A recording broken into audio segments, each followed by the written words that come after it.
न्यूझीलंडला अंतिम सामन्यात पराभूत करून भारतीय संघाने विश्वचषक जिंकताच सांगली व मिरज शहरात क्रिकेटप्रेमींनी रस्त्यावर एकत्र येत फटाक्यांची आतिषबाजी करत विजय साजरा केला. फटाक्यामुळे सांगलीतील मारुती चौकात पडक्या घरात आग लागल्याची घटना घडली.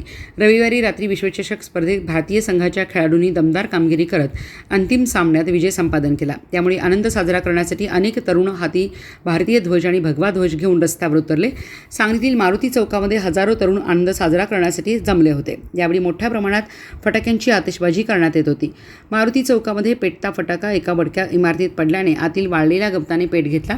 महापालिकेच्या अग्निशमन विभागाच्या पथकाने तात्काळ घटनास्थळी धाव घेत तातडीने आग विझवण्याने मोठा अनर्थ टळला.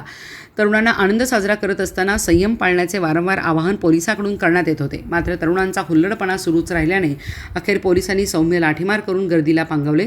आग विझवण्यासाठी आलेल्या अग्निशमन दलाची गाडी अडवून बळजबरीने सायरन वाजवण्यासाठी दमबाजी केल्याचाही प्रकार घडला आहे.